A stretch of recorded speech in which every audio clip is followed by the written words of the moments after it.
مجھ سے محبت تھی، شدید محبت، میں جانتا تھا، لیکن میں ایک بزنس مین کا بیٹا تھا، مجھے بہت سنبھل کے رہنا پڑتا تھا، بہت پریکٹیکل۔ لیکن آپ کو سچ بتاؤں تو میں خود اسے بچوں کی طرح چاہتا تھا۔ مجھے وہ بہت پیاری اور معصوم لگتی تھی، جیسے کوئی حور۔ وہ تھی ہی اتنی خوبصورت کہ ماما نے میرے کہنے سے پہلے ہی اسے میرے لیے پسند کر لیا تھا، اور اس میں کوئی دقت بھی پیش نہیں آئی، کیونکہ وہ میری اکلوتی خالہ جان کی اکلوتی بیٹی تھی۔ پاپا کا مجھ پر فل کنٹرول تھا۔ وہ مجھے اپنی نظروں کے سامنے رکھتے، ہر جگہ، ہر میٹنگ میں، ہر ایک بزنس ڈیل میں۔ انہیں عورتوں کے کاروبار میں مداخلت یا عورتوں کا کاروبار پر اثر انداز ہونا بالکل پسند نہیں تھا۔ بس حالات کچھ ایسے ہوئے کہ نانو کی طبیعت بہت زیادہ خراب ہو گئی، یہاں تک کہ ایک دن ڈاکٹرز نے انہیں جواب دے دیا، لیکن ان کی زبان پر ایک ہی بات تھی کہ میرے جیتے جی فاخر اور کمل کی شادی کرو۔ تو پھر یوں ہوا کہ نانو کے وارڈ میں ہی گواہوں اور دونوں فیملیز کی موجودگی میں ہمارا نکاح ہو گیا، لیکن رخصتی کے لیے 1 سال کا ٹائم رکھا گیا۔ نکاح ہوتے ہی پاپا مجھے اپنے ساتھ ایک ڈنر پہ لے گئے۔ وہاں کچھ خاص لوگ آئے ہوئے تھے۔ تبھی اچانک پاپا میرے بالکل قریب آئے اور مجھ سے کہا، حور کے چکر میں پاپا اور پاپا کے بزنس سے دور نہ ہو جانا، اور ہنستے ہوئے آگے کی طرف چل دیے۔ میں ابھی سوچ ہی رہا تھا کہ اس کی کال آ گئی۔ میں نے کال اٹھائی تو دوسری طرف سے اس نے دھیمی سی آواز میں سلام کیا۔ میں نے جواب دیا۔ اس نے پوچھا، مصروف تو نہیں تھے؟ میں کچھ کہتا اس سے پہلے ہی پاپا نے مجھے جلدی سے اپنی طرف آنے کا اشارہ کیا۔ وہ اپنے پرانے دوست کرنل جنید کے ساتھ کھڑے تھے۔ بس کنول سے اتنا ہی کہہ سکا، ہاں میں بزی ہوں، اور سیدھا پاپا کی طرف چل دیا۔ مجھے لگا شاید کنول ناراض ہو گئی ہو، یا پھر اب شاید ہی مجھے کال کرے، لیکن اگلی صبح میں نے اس کا گڈ مارننگ کا میسج پڑھا۔ ایک الگ ہی احساس ہوا۔ میں نے اسے کال کی، اس نے ایسے پک کی جیسے میرے ہی انتظار میں ہو۔ سامنے سے سلام ہوا، میں نے جواب دیا، بہت ہی مشکل سے خود کو قابو میں رکھا تھا، نہیں تو میرا دل کر رہا تھا اس سے چیخ چیخ کر کہوں کہ کنول، مجھے تم سے محبت ہے، بے انتہا محبت۔ میری خاموشی کو محسوس کرتے ہوئے اس نے دھیمے سے کہا، فاخر مجھے آپ سے بچپن سے محبت ہے۔ بس اس سے اتنا ہی کہا گیا، اور پھر جیسے وہ میرے جواب کا انتظار کرنے لگی، میں کسی اور ہی دنیا میں گم ہو گیا تھا کہ اس نے میرا نام لیا۔ فاخر کیا ہوا؟ کیا آپ کو میں پسند نہیں؟ میں نے کہا، ہاں تم اچھی ہو، ہم ساتھ میں خوش رہیں گے۔ بس اتنا ہی کہہ سکا، کیونکہ مجھے اپنا بزنس مین والا بھرم قائم رکھنا تھا۔ پھر اس کی آواز آئی، آپ کا اچھا کہنا ہی میرے لیے کافی ہے، لیکن آپ اظہار کے معاملے میں دل کھول کر بات نہیں کرتے، بہت کنجوس ہیں آپ اس معاملے میں۔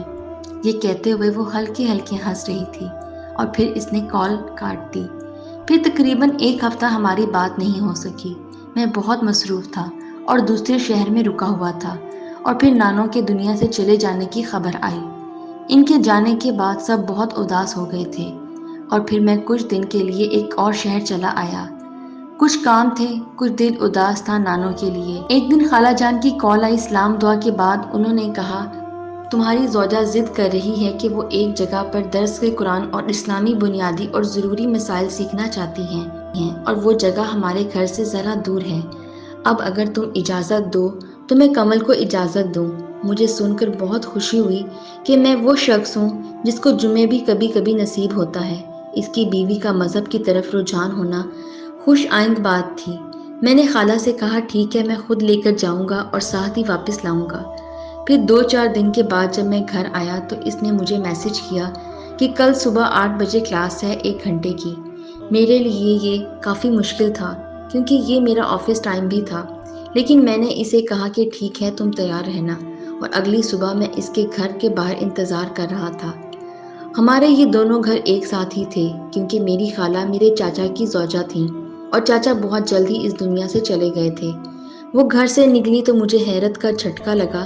اس نے عبایا لیا ہوا تھا۔ سلام کر کے وہ بیٹھ گئی۔ میں نے ڈرائیو شروع کر دی، اور اسی دوران اس نے ہنستے ہوئے کہا کہ مجھ سے بھی پردہ۔ اس نے نقاب ہٹایا اور میری طرف مسکرا کر کہا، آپ سے نہیں، آپ کے لیے دوسروں سے پردہ۔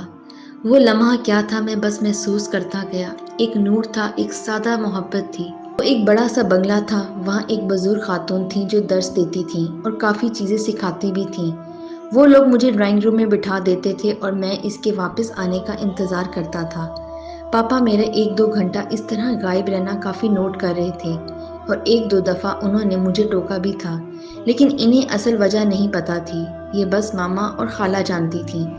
سب کچھ اسی طرح چل رہا تھا اور واپسی پر وہ مجھے سارا درد سناتی تھی اور میں بس اسے سنتا رہتا تھا۔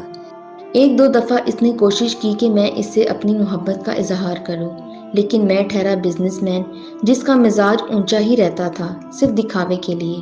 اور پھر ایک دن وہ ہوا جو نہیں ہونا چاہیے تھا، مطلب پاپا کو پتہ چل گیا اور اس دن وہ گیٹ پر ہی میرا انتظار کر رہے تھے۔